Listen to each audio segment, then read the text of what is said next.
ongoing protests have brought out all races and all generations to stand against police brutality and systemic racism.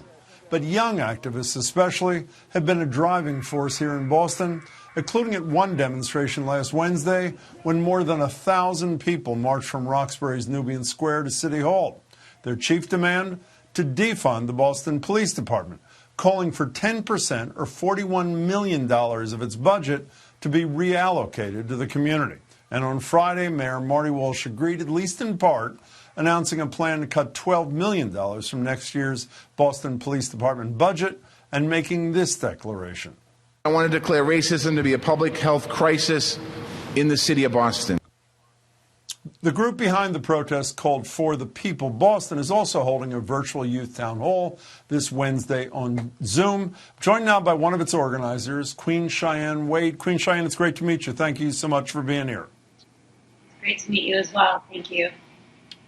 So I know the slogan of the march that day was "Give us 10%." And as I said, that was 10% of the whole police budget.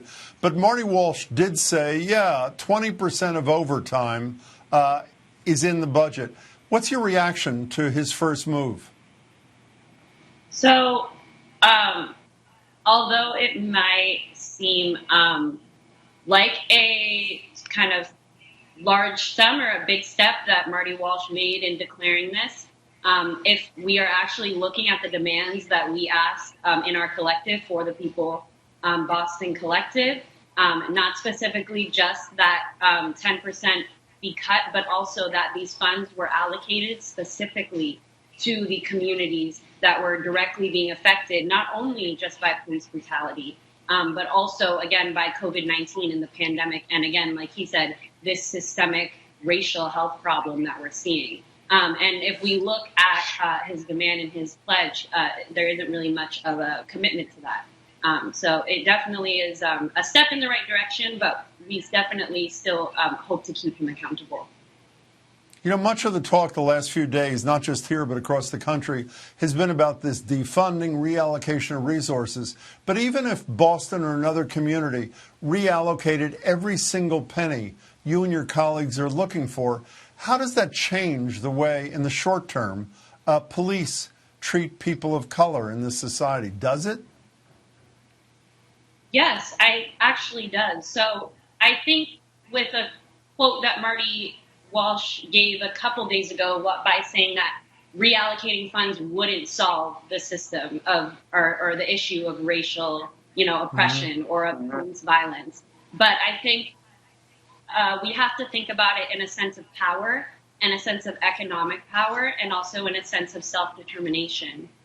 These communities are, again, stripped of so much self-determination and independence and are terrorized in these ways that aren't fair and also continue these systems. And so by giving and reallocating these funds, we are directly putting the independence and the self-determination of our safety and of our future into these communities, which is what we deserve, which is what every person deserves, which is the right to determine their future for their community.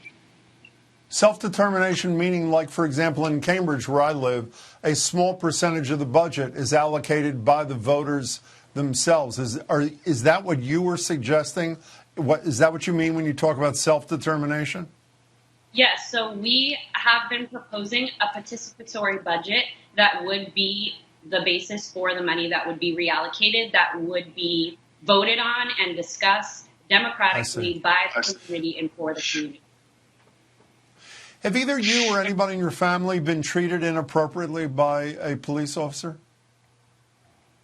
I think, yes, as a Black person in America, I think that is a very common and sadly very common and natural distinction for Black people in America and my family.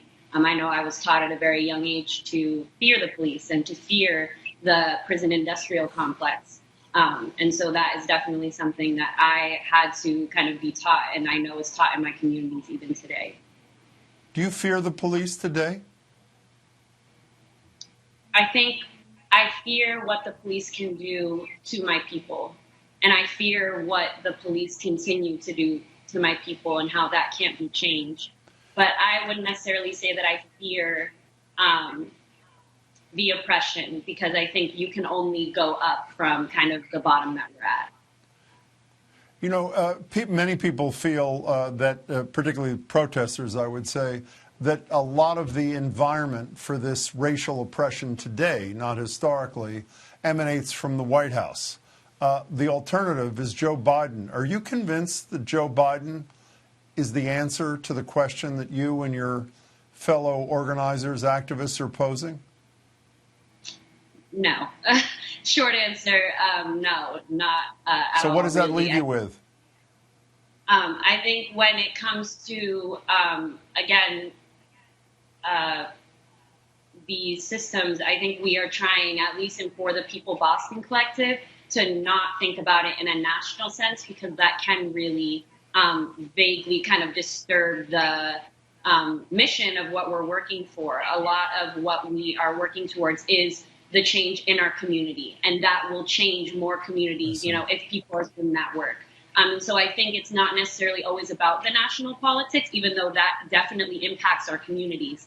I would hope, and I think For the People of Boston, we hope that this will also make a turn in people getting much more involved in local politics and in their local community councils. Speaking of local politics, we have 30 seconds left. On Wednesday, Mayor Walsh is going to join me on this show, Queen-Cheyenne.